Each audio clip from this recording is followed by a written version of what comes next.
Okay. What did he say?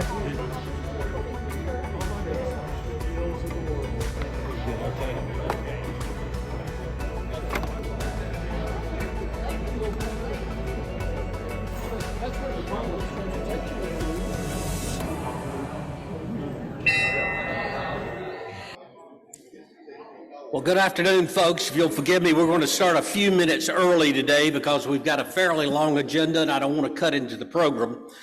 But thank all of you for being with us. Keep your seats for just a moment and then we will begin our regular way. It's a great day to be a Kiwanian. Kids need Kiwanis and Kiwanis needs you. So don't forget that. Thank you all for all you do. And let's start with our defining statement. If you'll rise, and Kiwanis is a global organization of volunteers dedicated to improving the world, one child and one community at a time. I pledge allegiance to the flag of the United States of America and to the republic for which it stands, one nation, under God, indivisible, with liberty and justice for all. Clay, have you got a song for us today? I certainly do. It's in your book on page 15, and it's called America the Beautiful. And we'll pitch it about like this. Oh, beautiful for spacious skies, for amber waves of grain, for purple mountain majesty, above the fruited plain. America, America, God shed his grace on thee, and crown thy good with brotherhood, from sea to shining sea. Stuart Phoenix has our invocation today. Let us pray. May we be strong in virtue, firm in time of trouble, and always ready to help others in time of need. May we be blessed as we share this food and we work and live together for the good of all. Amen. Let's continue with the rest of our program. Do we have guests today? Who has guests? Does anyone have a guest? I didn't get any this morning, so I think we're guestless today. Oh, I'm sorry. There you are. Yeah, introduce yourself. Hey, greetings, everybody. Doug Bogey with Raleigh Midtown Kiwanis. And the reason I came is to congratulate your club. We recently had the Fall Rally for Key Clubbers, and 2 of your schools that you sponsor went to the Fall Rally, a total of 88 members. We reserved 2 bus loads of Key Clubbers, and they had a great time. I just want to thank you. We appreciate that. Any other announcements of that nature? Any other guests? If not, let me continue with my group of, and I've got a number of announcements today. Let me start by calling Sandra Birchhead and Stacy Askew up to the stage. Sandra is our past president a year ago, and we failed to recognize her and say nice things about her at that particular time. And I want to say the nicest of things about her. She was a good president. She worked well with everybody. She kept the club together, kept us moving on. And on behalf of the Kiwanis Club of Raleigh, we want to present you with your plaque for your service as president. And our immediate past president, Stacy Askew, kept us together. She made a difference in what we were doing. We continued to raise money during hard economic times, and we thank her for everything she did in your plaque. Thank you. Now, in addition to that, Sandra, we have made a contribution from our foundation to Dress for Success in your honor. And Stacy, we have made a donation to Kids Notes from our foundation in your honor. Let's give them a round of applause again.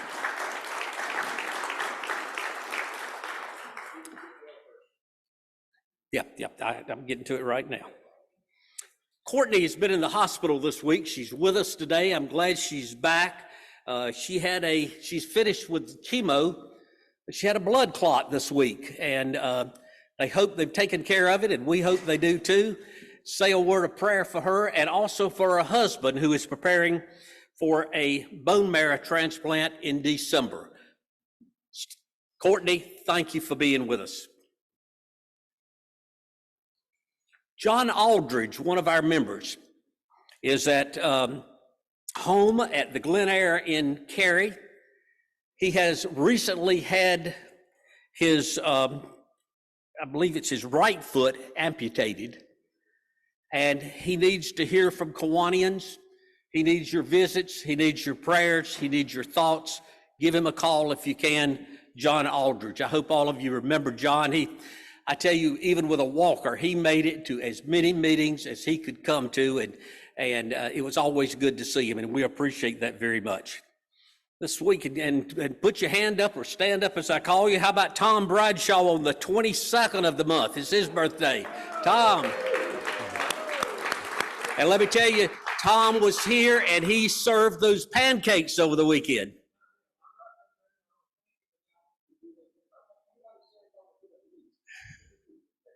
Okay.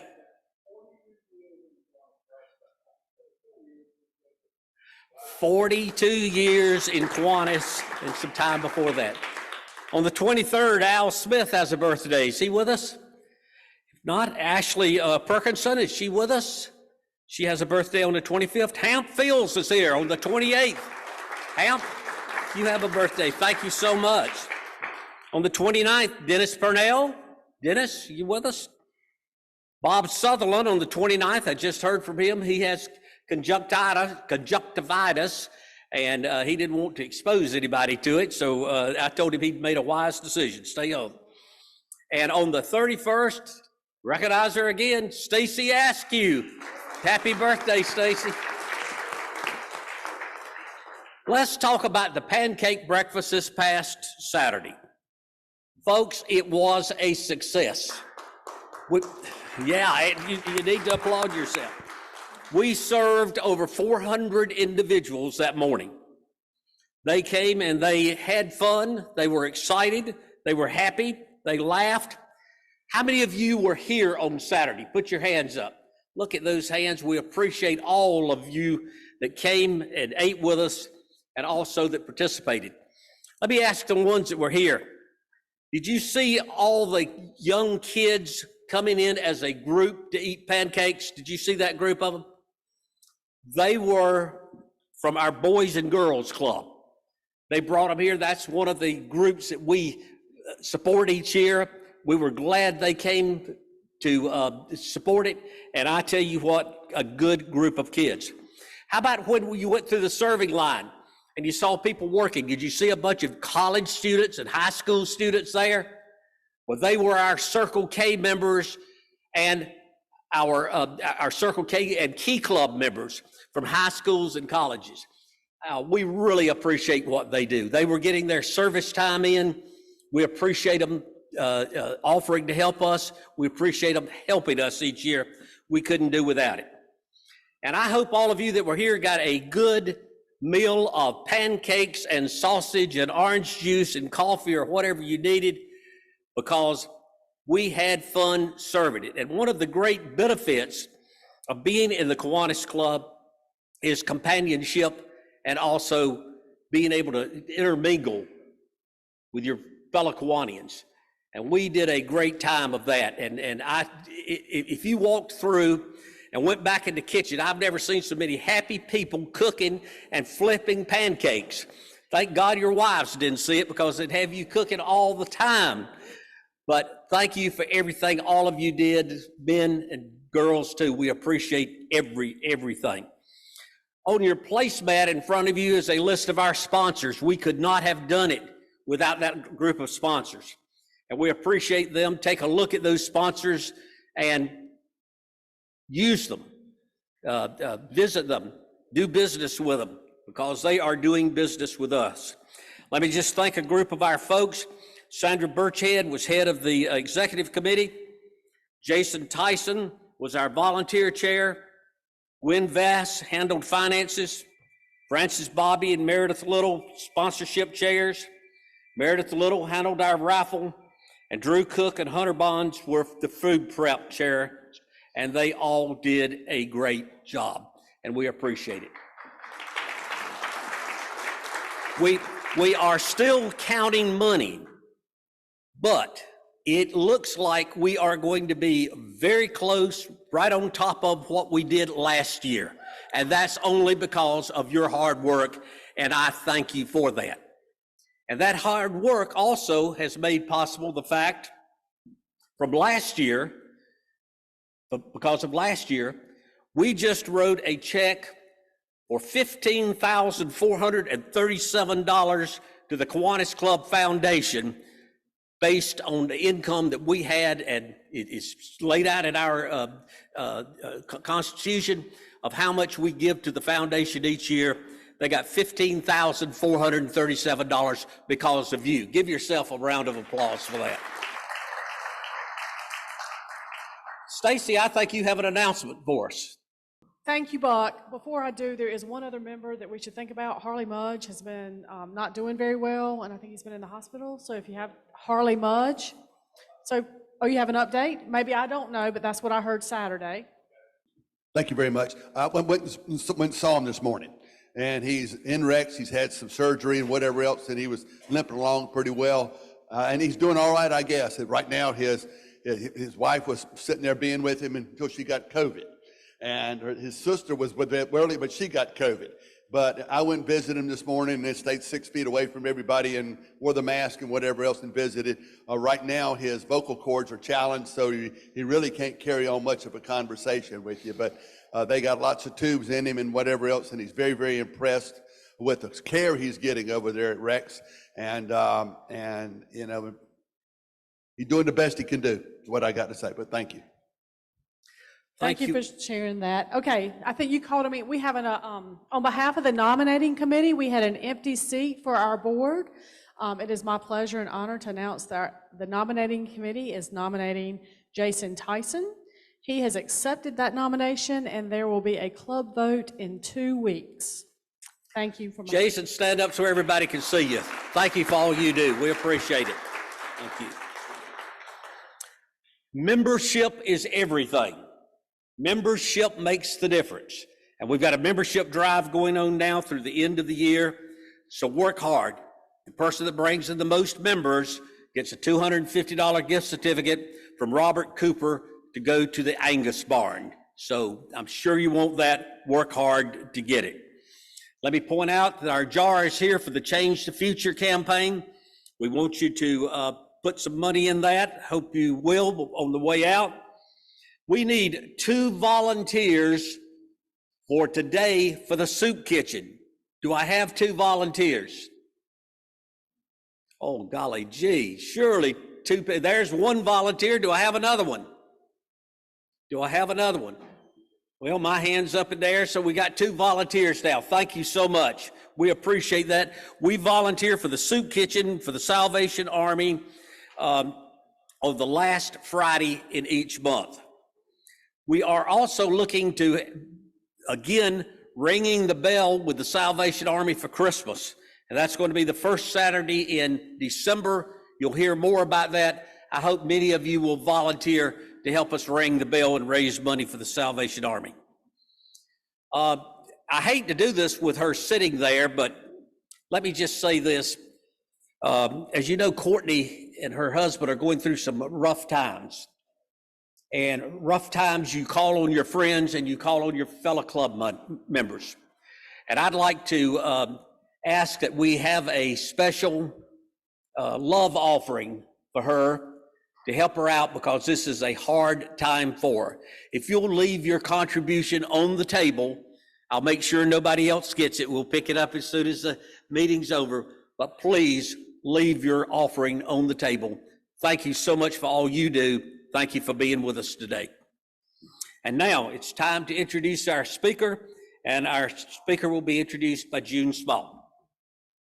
Our speaker today is Sarah Ford Neorr, and what I want to do before she speaks is I would like to recognize one of our members, who is Marshall Monty, who suggested we have Sarah be our speaker. I am so thankful for him. Thank you, Marshall. I'm sorry he couldn't join us today, but due to a leg injury, he needs to have his leg elevated. But I did want to acknowledge his role in what you're going to hear today and who you're going to hear today. I'm just going to give you 4 statements about our speaker, and then you'll really enjoy what she's going to present. Sarah sits on the board of directors of Ascend, which is an organization whose mission is to empower young women in Afghanistan through athletics and leadership training. When the Taliban took over Afghanistan in late 2021, Ascend organized a rescue of 130 teenage girls from the country and brought them here. Also, Sarah retired in 2018 from the law firm of Parker Poe, where she was a partner in the employment practice group. She earned her BA from Miami University in Ohio and her JD from New York University. I think you're going to really enjoy her speech so much, I'm going to give it over to Sarah right now. Thank you, Sarah. Good afternoon. Thank you so much for having me. I want to thank Marshall again for inviting me. June, Buck, thank you. And I want to thank my friend and colleague, Bill Pappas. It's good to see him in the crowd. I am on the board of Ascend, which is a US nonprofit operating primarily in Afghanistan and Pakistan. But I didn't get introduced to the organization, obviously, as a board member. I got introduced to the organization about a year and a half ago, and I received an email forwarded from a neighbor who was forwarding it from someone in her book club. And I clicked on it, and it said, this organization called Ascend has managed to get more than 120 young women out of Afghanistan. And the next stage is that we need host families for them. And if you have any interest in this, please email us back. Well, I had a daughter who had just gone to boarding school, and I thought, well, let me get a little more information. So I wrote back, and boy, they needed host families. The next day, someone showed up at the door to say, we have a girl coming in 10 days. Can you and your family host her? And it just felt like the universe was saying, yes, there's a bedroom, there's someone who needs it. This is a good opportunity. And so I want to talk to you a little bit today, not just about Ascend, but about our experience as a host family. Uh-oh, I'm not going forward here. Let's try this again. There we go. Okay. So we're so lucky to live in the United States for so many reasons, but one of the reasons is that the United States is a country that invests in the human capital of all of its people.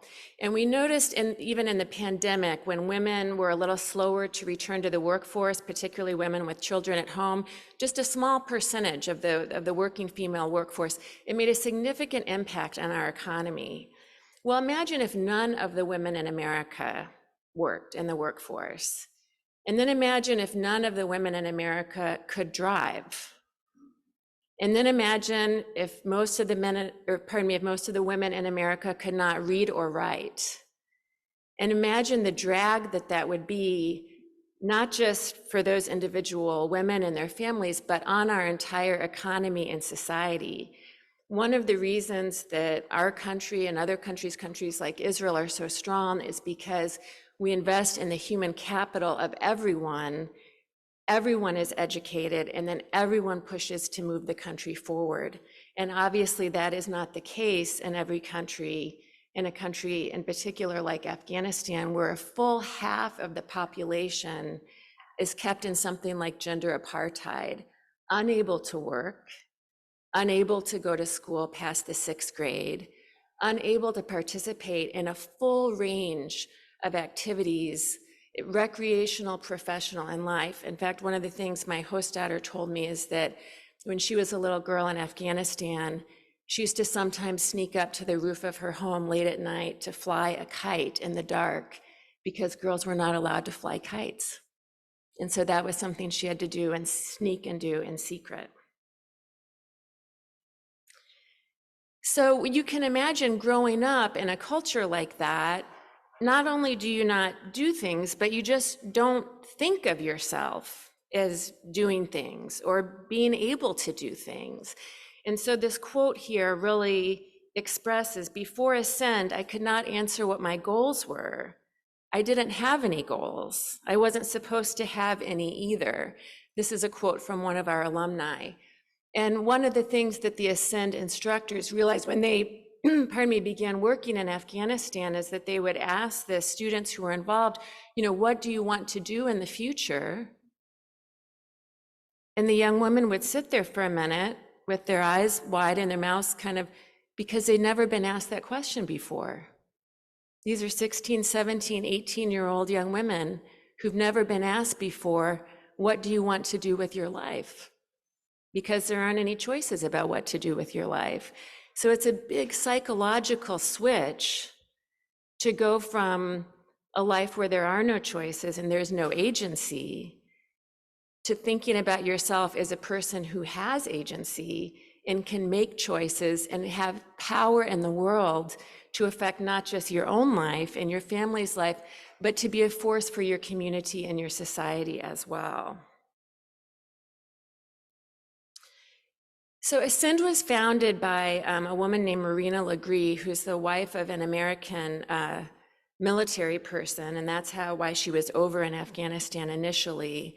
And she was observing the country, observing how limited the opportunities were for women, although at that time with the United States there, they were much broader. In fact, in Afghanistan, you can sort of track the political ups and downs of the country by looking at the literacy rate of women.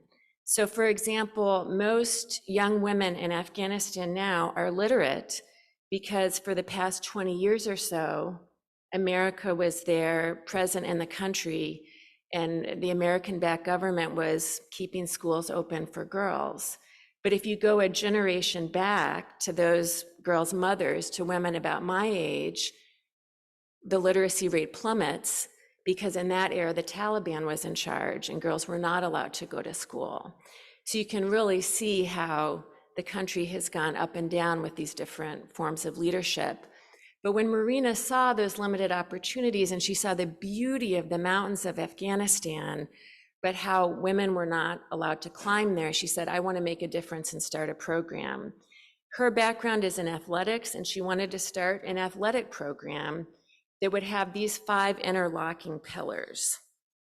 So the first is leadership, both practical training and opportunities so that girls can see themselves as leaders and then actually have the experience of exercising leadership in their communities. The second one is fitness, to actually practice physical strength and perceive themselves as being physically strong, which is something that, again, in Afghanistan is not something that women are raised to perceive themselves as, and to understand the link between healthy bodies and minds. Mental health, nurturing psychosocial and well-being, and then community service, again, teaching young women that what they learn doesn't end with them, but can go out and ripples from them through their family and community. And then mountaineering and environmental stewardship to really get young women out of their homes into the larger environment of their country, to enjoy it, to appreciate it, and ultimately to help preserve it. So each pillar builds off and feeds one another. And we actually have a little sample lesson plan here. So this is an example of a 2-hour lesson plan that high school girls in Afghanistan who join this program, and not all are allowed to. Girls are recruited and then they have to have the permission of their families to join, and not all families give that permission. Quite a significant number of girls in Ascend from Afghanistan are from the ethnic group of Hazara people, which is a persecuted minority in Afghanistan, which tends to have not progressive by American standards, but for Afghan standards, very progressive views towards girls and education. And so this is an example of a sample lesson plan that the girls would learn, thinking about who are role models for leadership, and again, learning to see themselves as leaders. What traits do leaders possess? How can you lead through a positive example instead of through, like, for example, negativity and criticism? And this is revolutionary in this context, to teach young women this and teach them to view themselves differently. So this work was continuing really powerfully. It was always a little bit dangerous, even with the American-backed government. The facility had to be in a secret location. There were a lot of security guards because of the countervailing forces in Afghanistan that would, of course, not approve. But the program was going strong until the late summer of 2021. And then you, of course, will all remember what happened. The Taliban came back to power as the US withdrew. Much to really everyone's surprise, they were able to take over the whole country, including Kabul, very quickly. That was totally unanticipated. And on the day they took over Kabul, my host daughter was sitting in school, in high school, taking midterm exams. And the teachers came in and said, we're going to take a truncated version of all of these exams and then get you girls home to safety as fast as possible. And that was the last day that Shukriya ever went to school in Afghanistan. After that, it was not safe, and then the Taliban shut down high schools for girls permanently. After the Taliban took over, life in Afghanistan became very dangerous for everyone, but especially for any Afghans who had worked with American agencies. And so the Ascend staff, were in the office burning all the files, just literally destroying computers, destroying hard drives, so that the records of the people, the adults and the children who had participated could not be found. And yet there was a real perception that for the people who had been in the program more recently, that it would not be safe for them to remain in the country. Of course, all American organizations exited. Some took the staff that they could. Ascend made the commitment to try to get out not only its staff, but over 120 teenage girls also to be evacuated.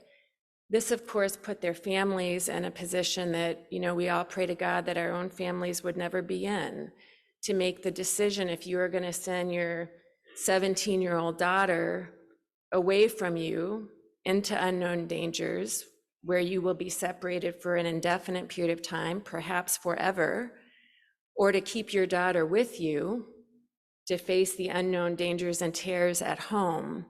And over 120 families made the choice to say goodbye to their daughters in that context. And in many cases, it was, I'm sorry, as a mom, this is so affecting for me, but many families made the choice to send their children away. And in many cases, it was the mothers who had grown up under Taliban rule saying, I don't want this for my daughter.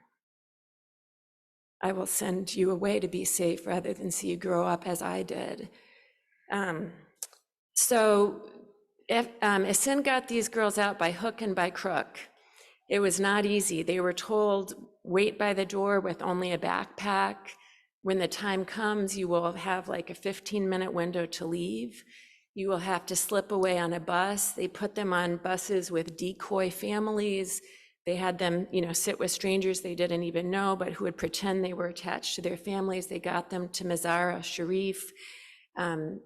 Former members of the military helped. It was called Operation Pineapple, which some of you may have heard about, chartering planes and so forth, and getting these girls out first to a refugee camp in Abu Dhabi, and then ultimately to 8 countries around the world. Many of them went to Canada. Many of them came here. Some of the toughest girls to place were the youngest because they were under 18 and they were there without families. And that's a very touchy legal issue for countries to take unaccompanied minors. And so Shukriya and other girls, when they arrived in the United States, were sent to a detention facility for unaccompanied minors, where they, after being in a refugee camp for months, were then in this facility for months. primarily there with children and teenagers from Latin America. And Shokriya, who had learned English in the refugee camp by watching YouTube and teaching herself, gamely started to learn Spanish at the detention center. And sometimes now at home, she'll say, okay, vámonos. Gotta go. So this is the day over a year ago at RDU when Shokriya arrived, and my family and I went to meet her and pick her up and say, welcome to Raleigh and welcome to our home. And we're so happy to have you here in North Carolina. And since then, it has really been a journey of discovery, both for Shokriya and I want to emphasize for our family too. We've all learned a lot about being with someone in a different culture, having our eyes open to a completely different way of thinking about the world, of thinking about family relationships. I personally have had my eyes open to the privileges and joys of living in the United States in a way that I never was able to fully appreciate before. This is a picture of one of my other children and Shokriya, the first time that we went to the ocean with Shokriya, and she saw the Atlantic Ocean for the first time. Shokriya started as a junior in high school here in the United States.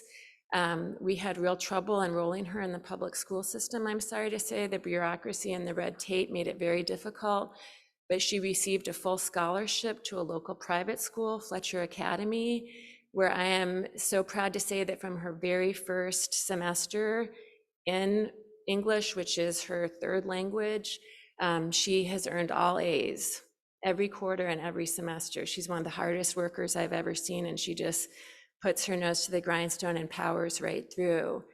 She's now applying to college. She applied early decision to Elon, and she's applying to other colleges as well. She's actually one of 5 Ascend girls who are in the Triangle area.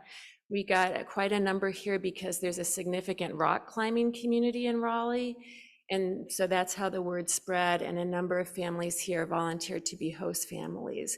And all of these young women have really done incredibly well, both in high school, and now some of them are transitioning to college. One is at Swarthmore, one is pursuing an engineering degree at NC State.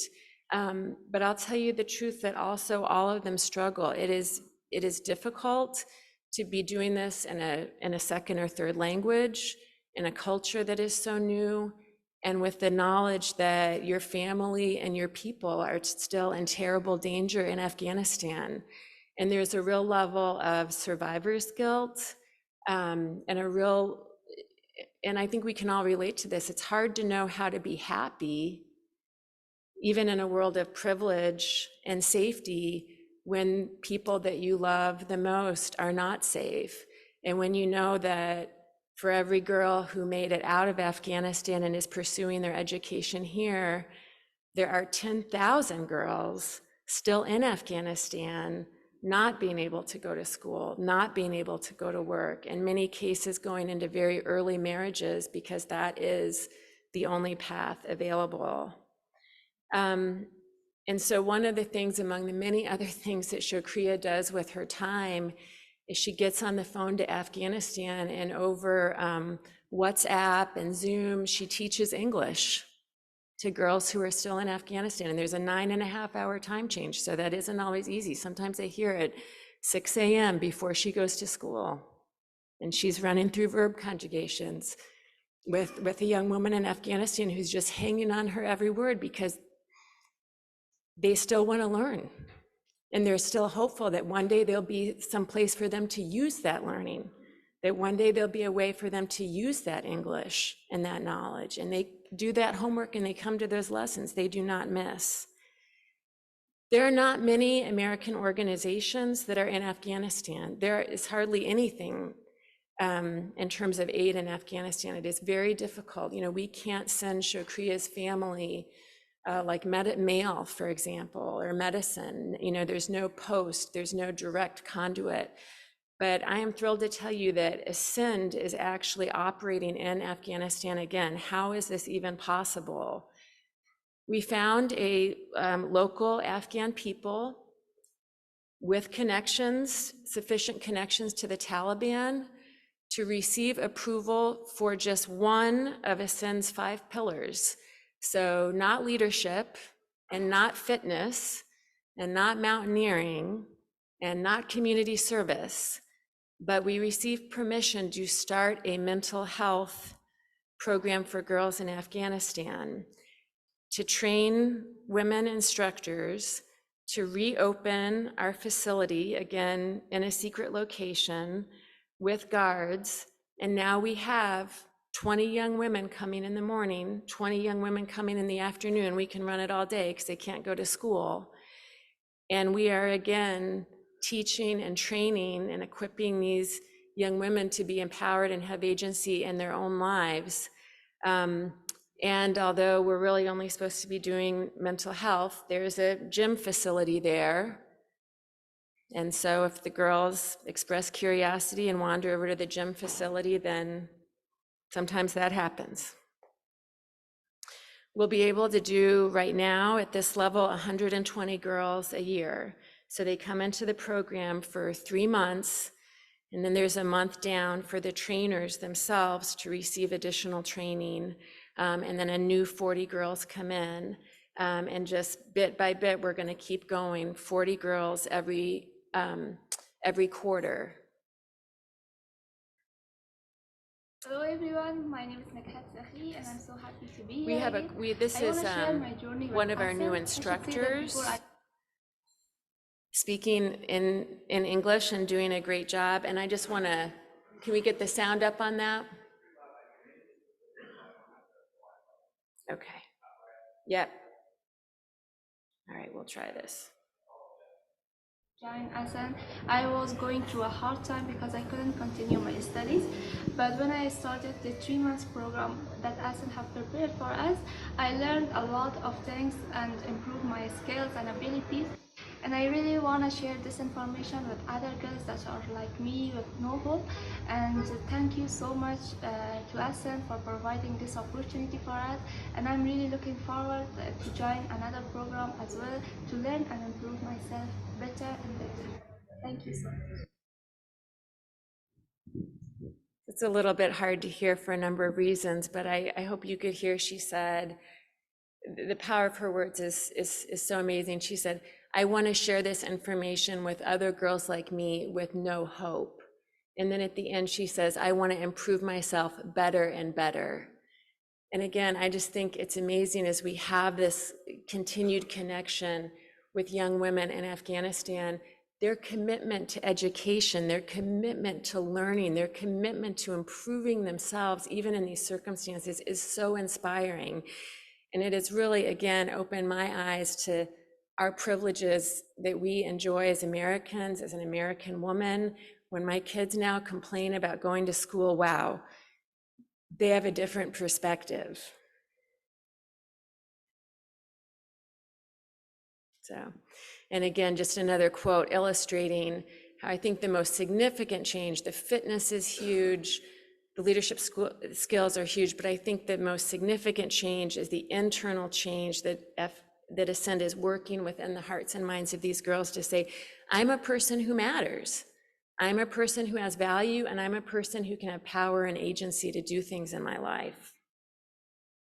So, I know you guys, a lot of you are financial people, and I want to talk a little bit about money. It's actually amazing. I think that we are running this program in Afghanistan for $130,000 a year.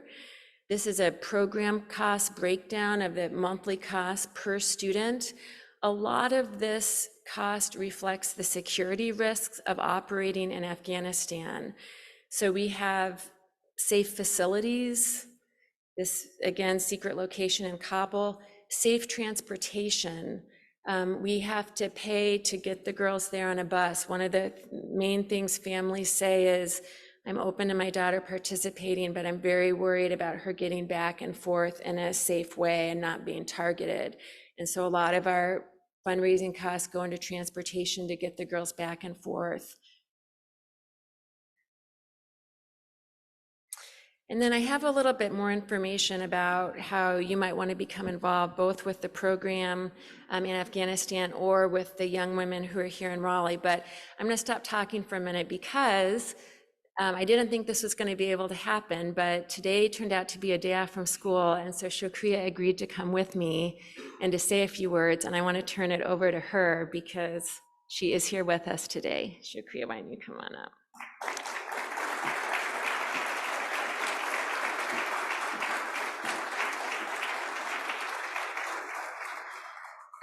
Good afternoon, everyone. I'm honored to speak with you today about a facility that it is very near and dear to my heart. And as Sarah said, this organization called ASEN. And I got acquainted with ASEN on the fall 2020 when I was I didn't know anything. I was in my school and I remember it was in my physics class that two young ladies from ASEN come to my school and ask my teacher permission to talk for a minute to us. And she talked about the opportunity that ASEN provide for the girls. And the surprising things was that I didn't know that it is an American organization. I thought it is an Afghan organization. I was very surprised and very amazed that how we Afghan girls can climb mountains. She was talking about a girl who climbed the Badakhshan mountain, which is a very dangerous and a very high mountain in Afghanistan. And in the class of 44 girls, just me and two other girls take the application and fill it. And when I ask other girls why you're not interesting, all of them seems very hopeless and disappointed because they told me we are interesting, but we cannot fill this application. If we do, it doesn't work. Our family don't let us to go. And me, I was hoping that I can go. And when I took my application at home and talked with my mom and dad, they told me, never mind, we are not allowing you. Don't think about it at all. And for the first time I was not thinking that it is that a big deal. I wanted to just go and learn a sport because we girls not allowed to bicycle, not football, not soccer, not volleyball, anything. Beside school, I wanted to have some fun. I'm also not able to go to gym. I tried so hard to persuade my family. And it turned that they told me, even my brother was it is very hard for you to imagine, but when I was very harsh and telling my mom why you're not letting me, my brother slapped me. He told me that why you're raising your voice in front of mom and dad because of going to climbing. What you're gonna do with climbing? You just learn cook and clean, nothing else. Just be thankful if we are sending you to school. And then I turned to be so depressed. My two other classmates, they went to ASEN, and they every day in school telling me stories, we did that. And I was just listening to them and very in my heart wanted to be one of them. And I don't know, miraculously, after me being so depressed, and I don't know, my brother let me to go. But when one bid, they wanted to know what is ASEN. So I talked with my friend in ASEN to talk with the alumni, that talk with my family that I can go. So it was a connection between me, my friend to ASEN, that they talk with my family. And ASEN did this for me. I didn't have any hope that ASEN will talk with my mom and dad, but they did. They meet my mom and dad and they tell everything to my mom and dad, that there is no man. We are not doing anything bad. We are not teaching anything without Islam or anything to your girl. Everything is just for your girl's mental health, and everything is safe. And my family, I don't know for nowhere, because I am just one girl. My mom don't have any other girl. I have 5 siblings, all of them are boy, me just the girl. My mom somehow tried to persuade my father to let me go. So I had the opportunity to go. First, when I entered Ascend after school, for the first time in my whole entire year, I met an American woman. She was very tall, with a blue eye, with a blonde hair. She was taller than me. I have to look like this to her. And she told me, because I came late, I joined late, she told me, "What is your name?" And she kindly asked me, "Why you joined late?" I never in my whole entire youth treated with respect, but she kindly talked with me. And it comes that we start doing fitness, yoga, we start our community project. I was the leader of 5 painter girls. We had a project to paint the old school. And Ascend told us to don't tell anyone that you're coming from Ascend and it is a American organization. Just tell them that you are like ordinary girls who want to do something for your community. And for us, it was a strange feeling. We went to that school, we talked with the teacher, with the administration, with the neighbors. We did so many progress. We tried to ask for donation from local businesses. We did so many things for that school, but we never end. Our last goal was to paint that old school, to draw some beautiful flower and books on the wall of that school, but we never achieved that because Taliban took over and everything just ruined. Until we know that Taliban are around other provinces, but not Kabul.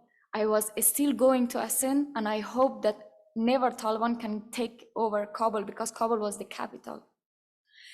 And I remember, the other day, Ascend told us, my teacher, to bring your clothes, some of your extra clothes, make some food or some things from the people who run away from other provinces and living in the park, to help them, give them some food.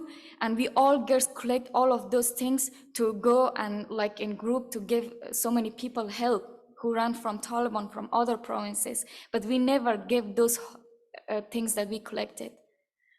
On the morning, I received a call. The Ascend office is banned. And as Sarah mentioned, I was in my exam, in my midterm 12th grade exam. I never finished my high school. I never painted that school. I never gave that extra clothes that I was hoping that this could size a girls in the park who ran from Taliban.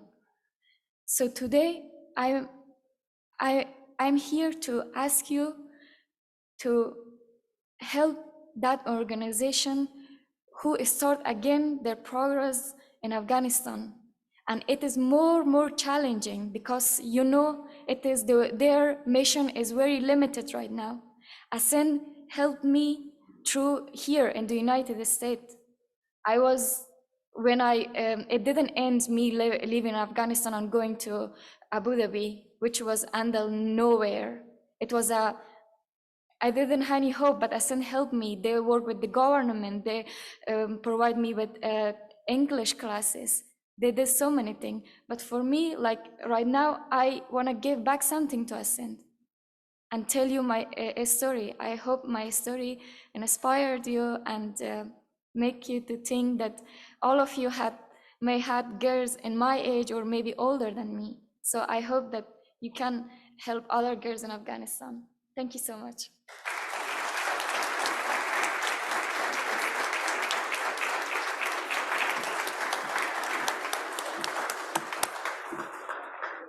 Thank you so much. Well, I don't know if we have time for questions or I think we're done.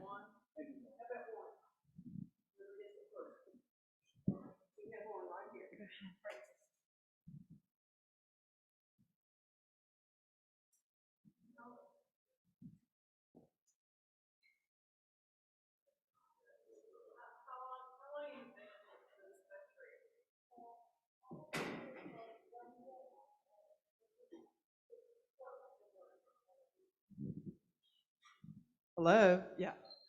So the question is, how long have you been in the States and what are you doing now?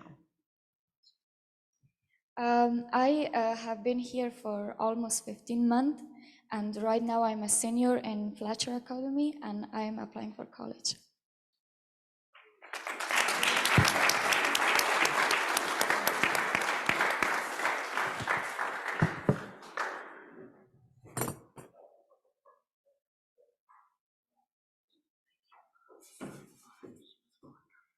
Let me say on behalf of the Kiwanis Club of Raleigh, thank you for being with us today, both of you. Thank you for what you had to say.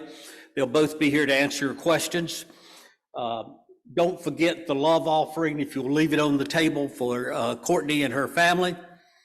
And if without any other business being brought up, we are adjourned.